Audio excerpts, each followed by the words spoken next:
Bismillahirrahmanirrahim. Assalamualaikum warahmatullahi wabarakatuh. Salam kenal semua.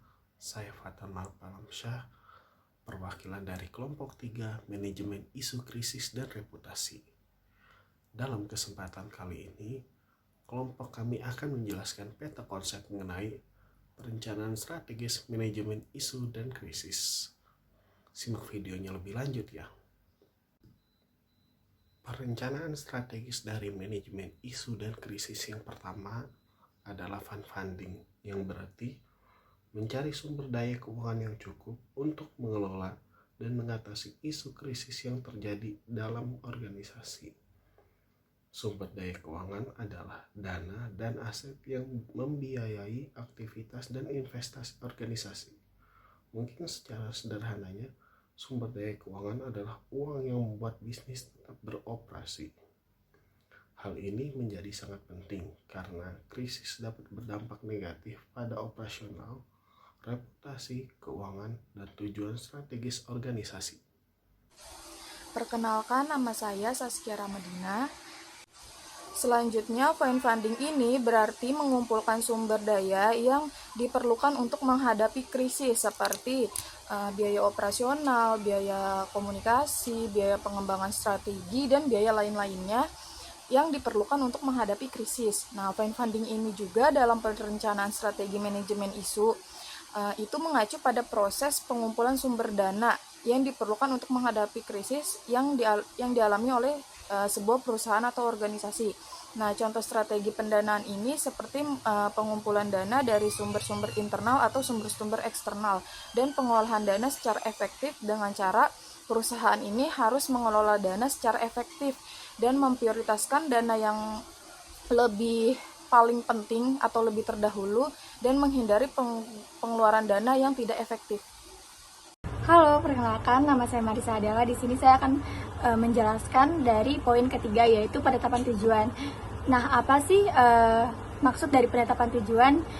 Perencanaan strategis dan manajemen isu dan krisis gitu loh. Jadi penetapan tujuan di sini yaitu proses mengidentifikasi dan menetapkan sasaran yang ingin dicapai selama menghadapi suatu krisis gitu. Jadi ada sebuah perusahaan yang memang nantinya di luar hal kendali gitu, terus mendapatkan isu-isu atau sebuah krisis, dan dengan cepat perusahaan tersebut harus mengidentifikasi tujuan-tujuannya dan menetapkan sebuah tujuan yang tepat. Next. Ya, saya Atika Febrianti. Di sini saya akan membahas mengenai penetapan tujuan dalam perencanaan strategis manajemen isu dan krisis. Penetapan tujuan dalam manajemen isu dan krisis adalah langkah yang strategis untuk mengatasi krisis dan dengan efektif dan meminimalisirkan dampak negatifnya. Dengan penetapan tujuan merupakan hal yang penting juga nih yang dapat diambil dengan tujuan untuk dapat meredam ketegangan yang timbul akan krisis atau akibat dari krisis yang sedang dihadapi oleh sebuah perusahaan. Perkenalkan, nama saya Revina Natasha Hendriani. Selanjutnya adalah penetapan tujuan. Di dalam konteks manajemen krisis, penetapan tujuan itu membantu organisasi atau perusahaan fokus pada tindakan yang perlu diambil untuk mengatasi krisis dengan efektif. Contohnya, jika ada perusahaan teknologi yang terkena serangan cyber yang mencuri data-data pelanggan mereka, dan untuk mengatasi krisis tersebut, perusahaan itu menetapkan tujuan untuk mengatasi krisis ini. Ya, ada 3 tujuan, yaitu jangka pendek, tujuan jangka menengah, dan tujuan jangka panjang. Misalkan tujuan jangka pendeknya adalah misalkan mereka harus menghentikan cyber tersebut dalam 24 jam. Lalu selanjutnya juga sesegera mungkin menginformasikan kepada pelanggan mereka dengan situasi yang terjadi agar tidak menimbulkan kepanikan yang lebih lanjut. Itu untuk jangka panjangnya, tujuan jangka panjangnya contohnya. Dan juga ada selanjutnya tujuan jangka menengah, yaitu meningkatkan keamanan. Dan juga tujuan jangka panjangnya misalkan kembali mengadakan pelatihan untuk karyawannya agar hal tersebut tidak terjadi lagi. Jadi ini adalah contoh-contoh tujuan yang ditetapkan oleh perusahaan untuk mengatasi krisis perusahaan tersebut dengan efektif. Selanjutnya, Perkenalkan, nama saya Askaya Devanadin. Jadi, program fund finding adalah alat yang penting bagi organisasi untuk memperkuat rencana mereka dalam menghadapi krisis dan meminimalkan dampak negatif dari peristiwa yang tidak terduga. Jadi, dengan berinvestasi dalam perencanaan yang matang, organisasi dapat meningkatkan peluang mereka untuk mengamankan sumber daya keuangan yang dibutuhkan dan dapat mengelola krisis mereka secara efektif. Selanjutnya ada contoh kasus dari perencanaan strategis manajemen isu dan krisis. Yang pertama ada fund funding. Pada tahun 2023 merupakan awal dari perjalanan tahap baru dari transformasi bisnis Bank Mandiri. Setelah berhasil membangun fondasi yang kuat dalam 2 tahun terakhir melalui strategi 331. 3 kekuatan, 3 besaran fokus, dan 1 gestur, beserta 8 strategis goal lainnya. Selanjutnya contoh fine funding. Transformasi ini mencakup 6 aspek, yaitu yang pertama ada sumber daya manusia, yang kedua itu teknologi, selanjutnya ada core competency, dan yang keempat ada pertumbuhan bisnis retail di wilayah perusahaan.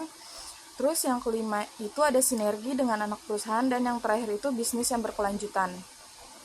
Nah, contoh dari sebuah case yang ada di Bank Mandiri yang kami ambil dari annual report-nya dengan poin maksud ketiga ini adalah penetapan tujuannya. Dengan melalui penerapan konsep always deliver, always ahead, Bank Mandiri kian berhasil melalui tahun 2023 yang penuh ketidakpastian ini.